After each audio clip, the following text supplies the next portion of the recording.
Hey there. So we're back in the final episodes of the season all about turning fears into clients. And I am focusing on tactical things you need to do to help drive business.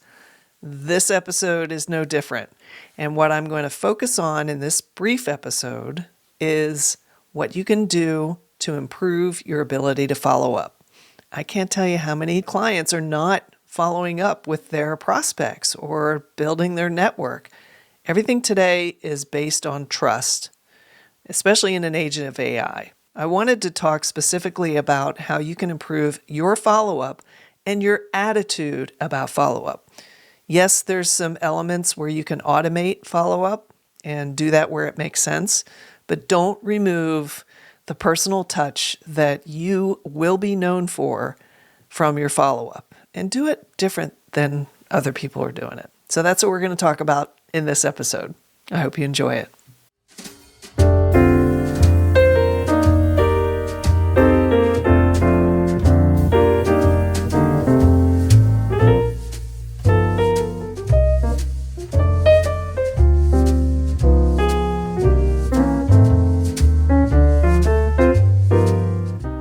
Welcome to My Solopreneur Life. I'm Terry Pappy, your gracious host, and I am so glad you're here. I have a wonderful episode for you. Sit back, relax, and let's have some real talk about what it is to be a solopreneur.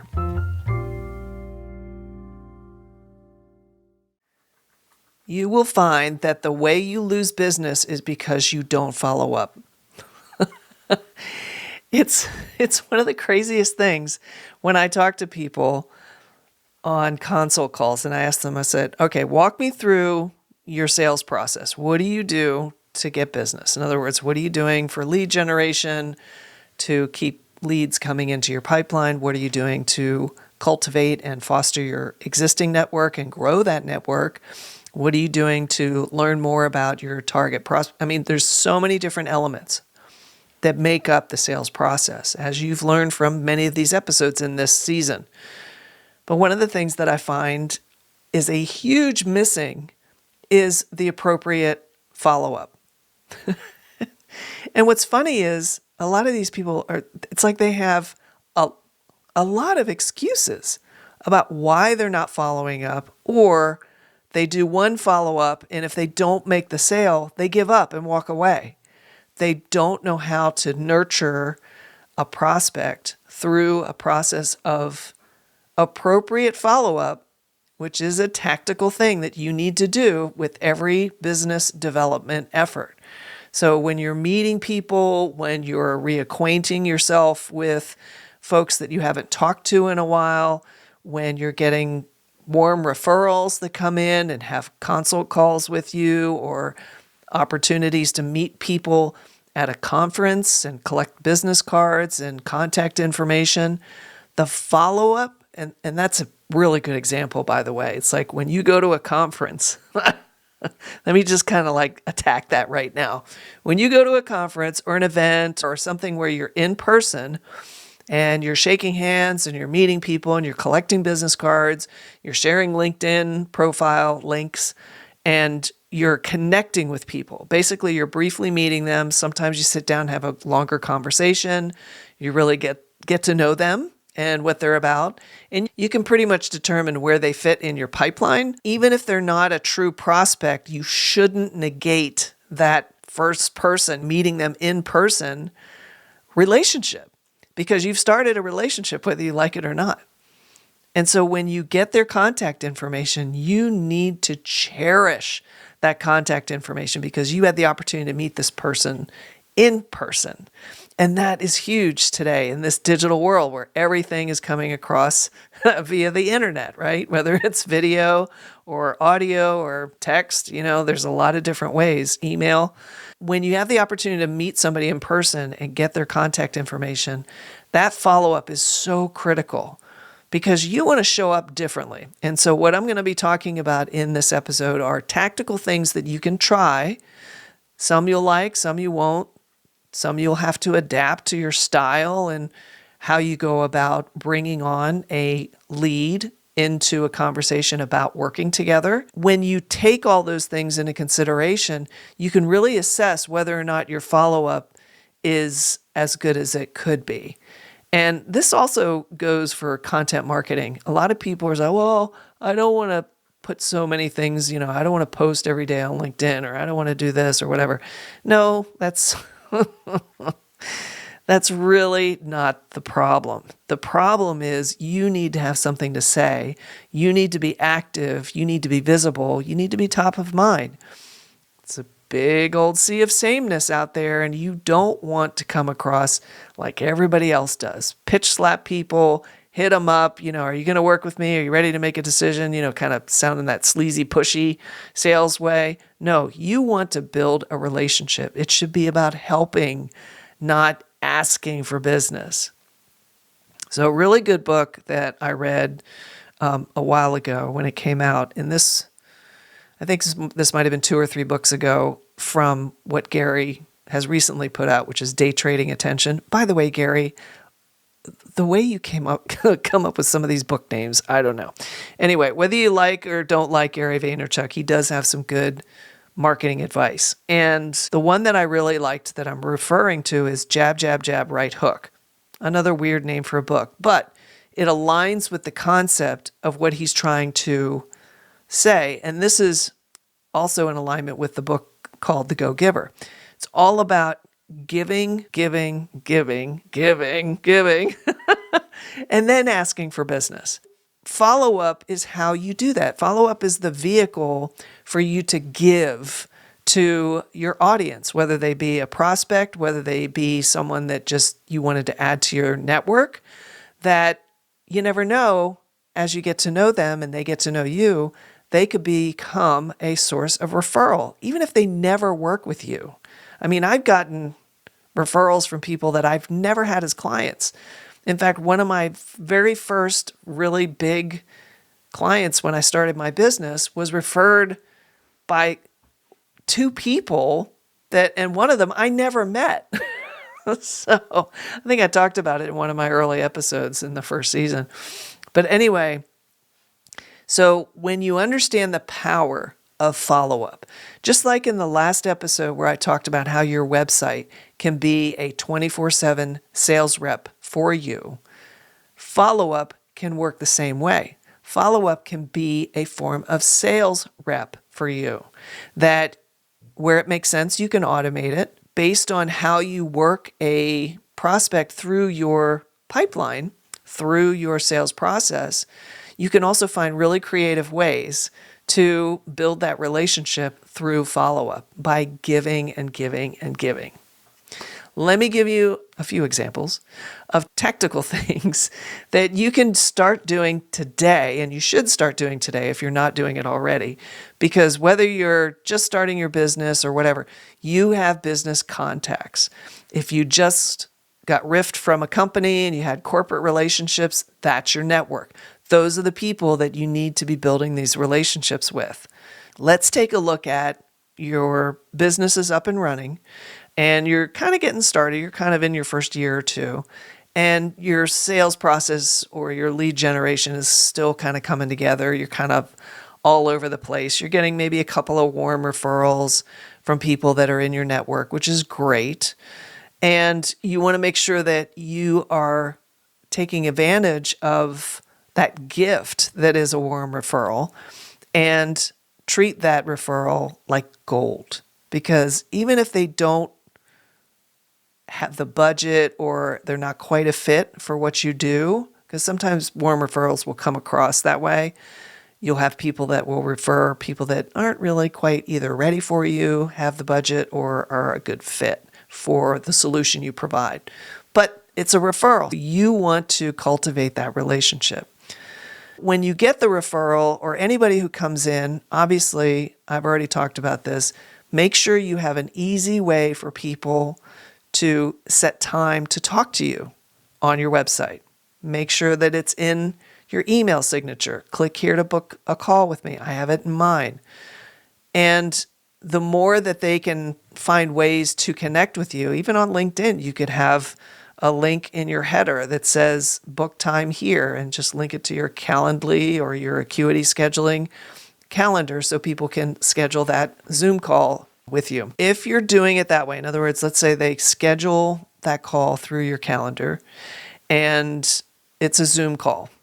So they'll obviously, if you're using a calendar tool, they'll get a reminder, a confirmation, okay, you've booked a call with Terry at 2:00 on Thursday.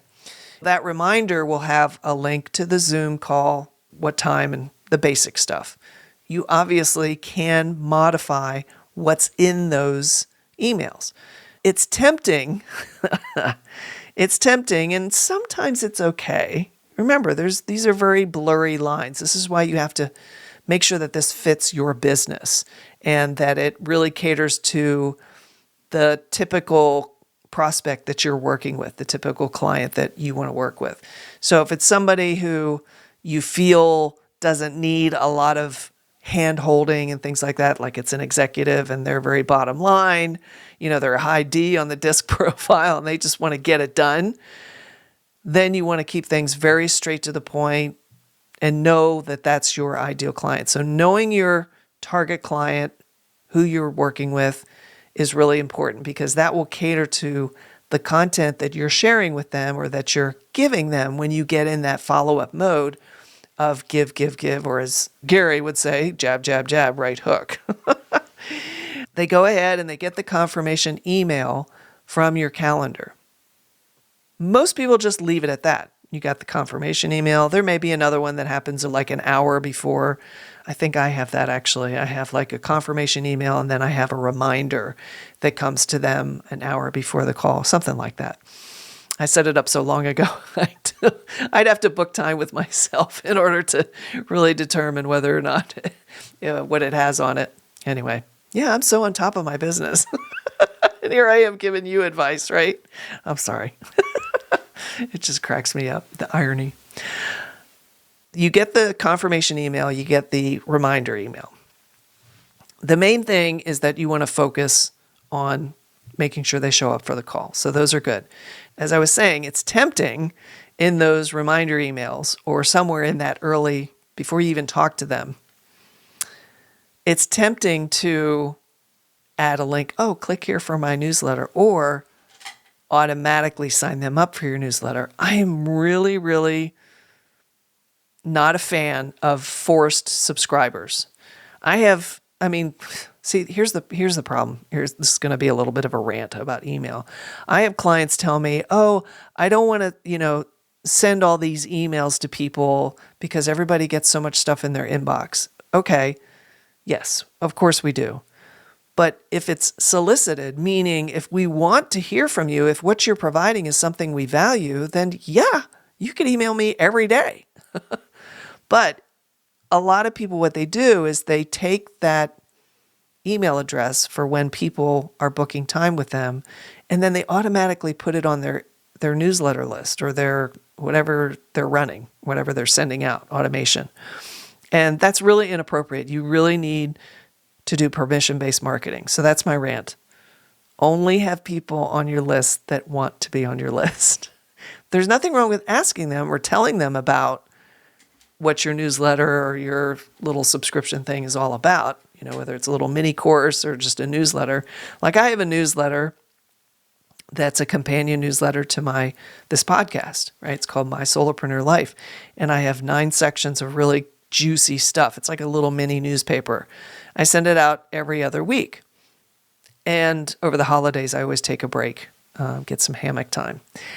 And all the people, it's a small list because I don't automatically put anybody and everybody on my list. I just don't do that. You have to subscribe. You have to confirm your subscription, and then you're on it. And if you don't want to read it anymore, then unsubscribe.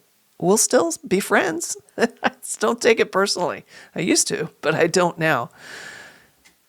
So anyway, that's my little side rant about email. So you can say, by the way, in case you're interested, I also have a newsletter, or I have a podcast, or I have a video channel, whatever. You can have that kind of in the subtext, not a priority. Give them a link if they want to sign up for it. It's more of a just, hey, by the way. Okay. Now that's kind of a right hook. meaning that's an ask. If you're putting something in front of someone that benefits you in the long run, now granted, if it's a value, it'll benefit them, granted, but it really is, subscribe to me because it's all about me and I'm trying to eventually get you to do business with me, right? And that's kind of what the ick is about that whole email subscriber thing. I swear, I still get people I had this one guy that he put me on his newsletter because he booked time to talk with me, which was great. And then he put me on his newsletter. And I have no interest in his newsletter at all. And, and then you have the dilemma, well, do I unsubscribe? He'll see that I unsubscribed. Does that, reflect poorly on me? And then I go through this whole discussion in my head. And I end it because I don't want to ever offend anybody. That's one of my flaws. And so this is so funny. I love being so honest with you, and thank you for listening and hopefully laughing along.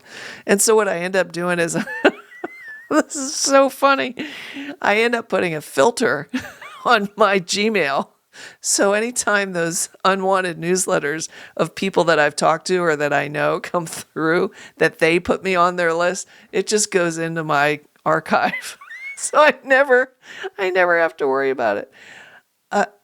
I'm just being honest, right? This is a real talk podcast. So here you go. All right.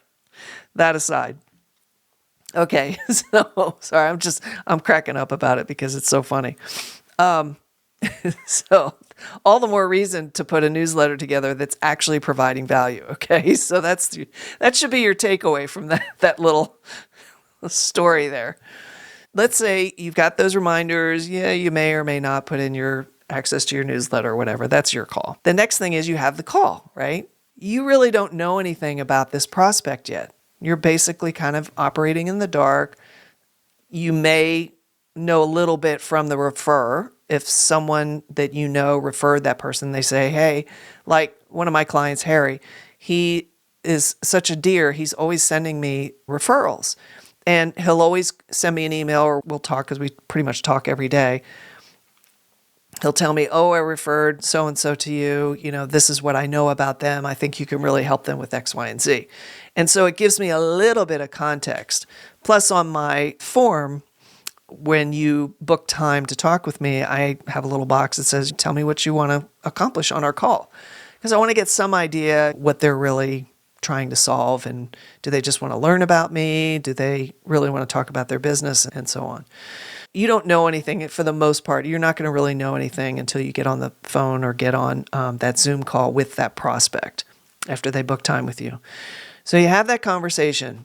You're either recording it or you're taking really good notes and you're making it all about them, answering their questions, probing. We've gone through this whole thing about how to have a conversation with the prospect. You really want to get a good handle on who they are, where their pain is, where they need help, and then get some idea as far as are they ready to make a decision about working with you? Are they a fit? And do they have the budget? I mean, those are the primary ones that you need to definitely have that discussion about and get them to make a decision. That's really the goal of a prospect/sales call. You have, at this point, finished the call, and now you're ready to do your follow-up. If you're smart and you've been listening to my show, you know that on that call, you don't want to get off the phone or the Zoom before asking that prospect, when should we talk again? Let's book a time.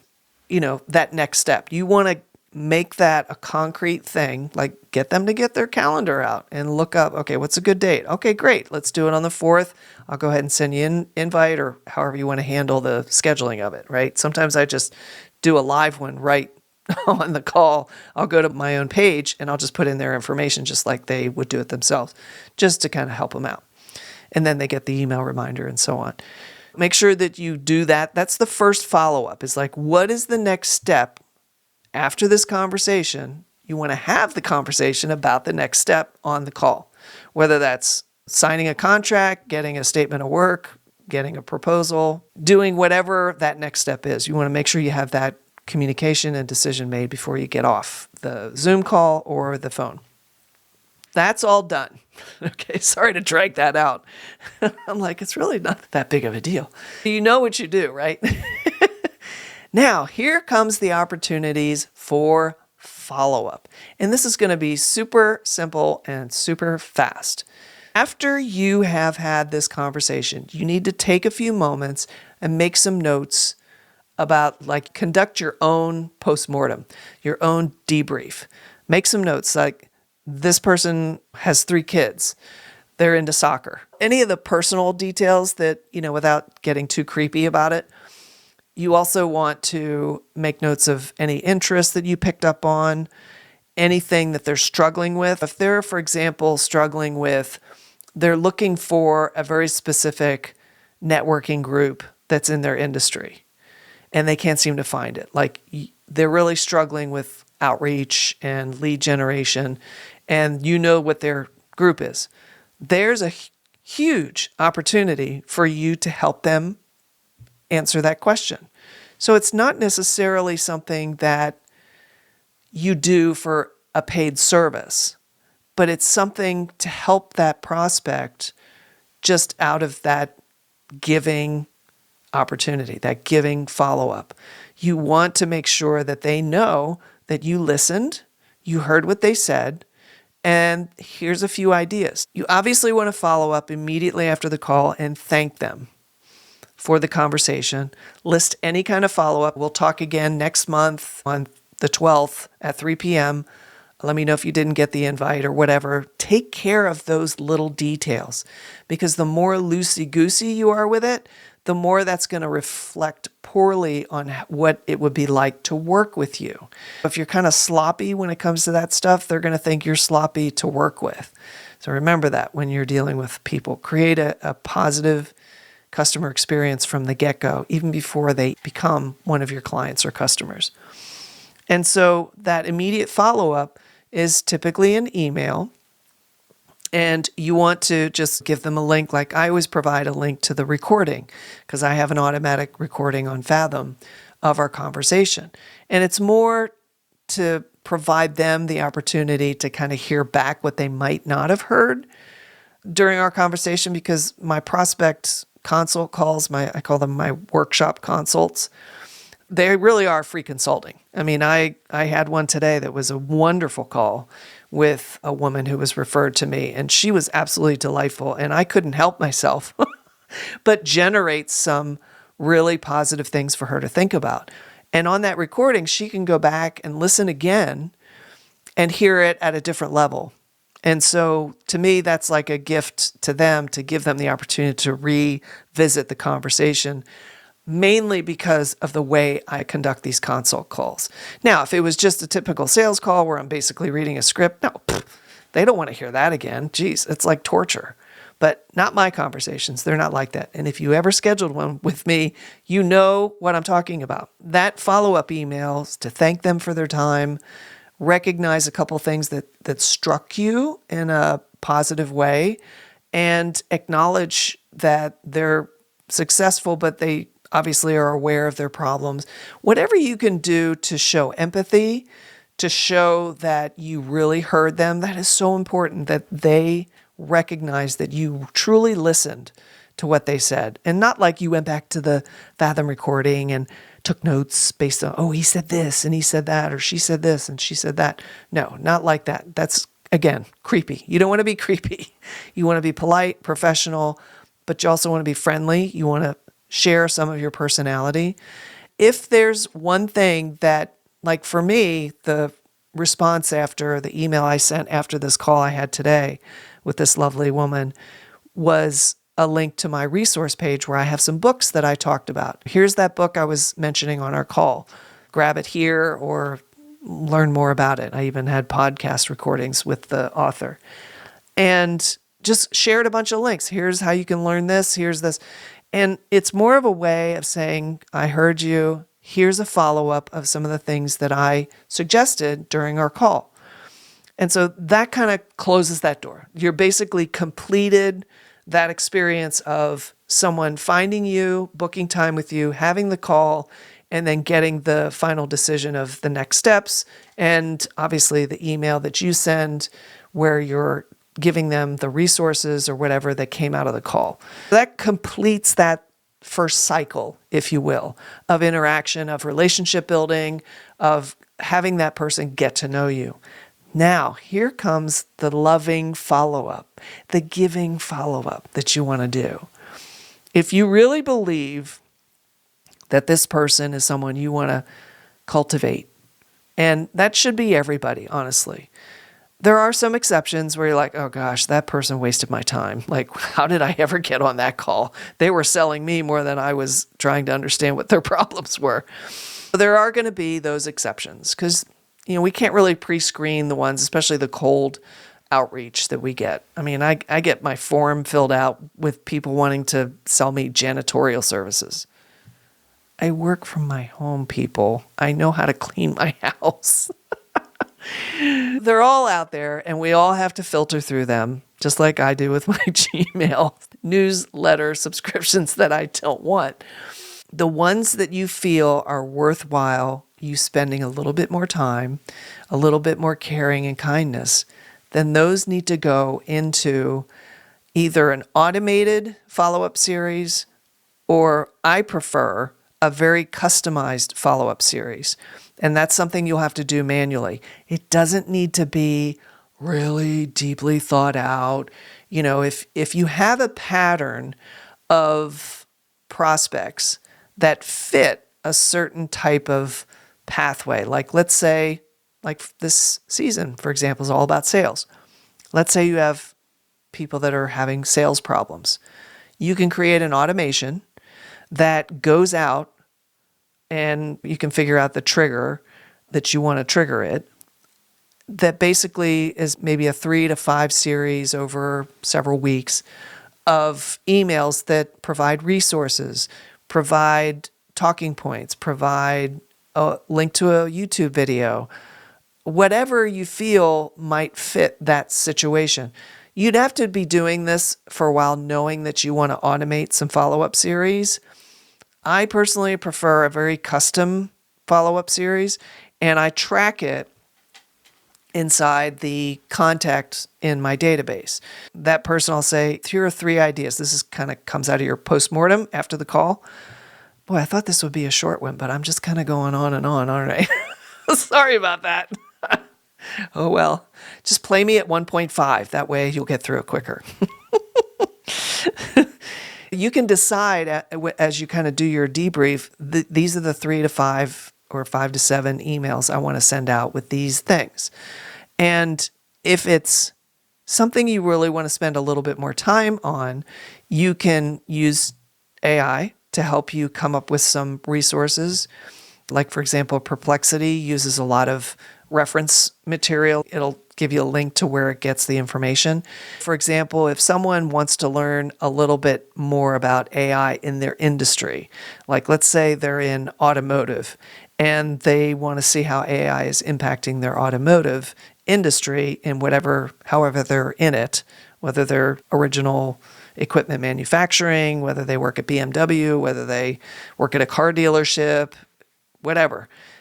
You want to be able to help them see what's out there. So be the Google for them.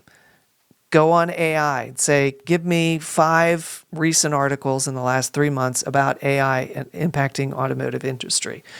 Give me XYZ articles or YouTube videos or webinars where they're teaching about this. There are a lot of ways that you can lean into what that prospect has said on that call with you and create a very genuine, very specific follow-up series. It'll accomplish 2 things, especially if you do it authentically and uniquely versus automated. If you spend the time and create content that truly is valuable to that prospect, they will have a completely different attitude about who you are and how you can help them. They will appreciate it. And you'll know because they'll reply, they'll respond, they'll say this. What you want to do is you want to pepper in some fun things too. I had a wonderful call the other day, and it was with someone who had the same kind of dog I did. And I was like, so anything related to this particular breed, I would want to share, whether it's my dog doing something goofy or something, a meme I found online.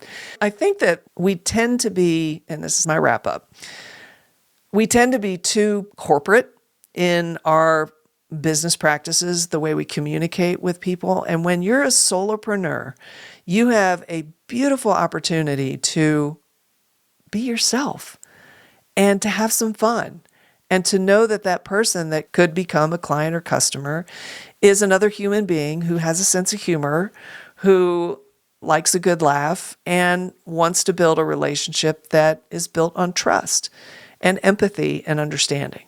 And so using follow-up as a tool, a tactical tool to make that happen, that is a really, really powerful thing to remember. And this also goes for supporting them online, commenting on their posts on LinkedIn, sharing their posts. I shared a post this morning and commented. I shared it in my feed. And those things are really important because they see that you're doing that. They see that you're leaning in and paying attention and caring. And as long as you're doing it in a non-manipulative way, then of course they're going to appreciate where you're coming from. And if you never do business with them, but have done good follow-up and been a go-giver and did your jab, jab, jab, meaning, you're just giving, you may never have to ask for business. They may either send you a bunch of referrals or they may actually say, you know what, Terry, I'm ready to work with you. And that's really where you want to get to because you want to form that relationship right from the very beginning, not waiting until you actually get the deposit or the signed contract with this person or this company. That's how you really want to approach it as a solopreneur because you're up front. It's your brand. Your face is the brand. Your actions, your words are the brand. As you're doing that, remember that because that's where the real fun of being a solopreneur and growing your business is. Really, really good follow-up. Well, I know you're disappointed, but that's it for this episode. Listen, the great news is there's another one coming, so stay tuned. Anyway, I just want to make sure that you do the prompt if this episode had a prompt and you get that homework done because you're going to be a better solopreneur. How's that for a maternal finger shaking at you? Hey, listen, thanks so much for being here, for giving me time of your day, and, for taking it on. So if you want to learn more and stay connected with me, just head on over to mysolopreneurlife.com. Thanks a bunch. See you soon. That was pretty good. I think I'll keep that one. Bye.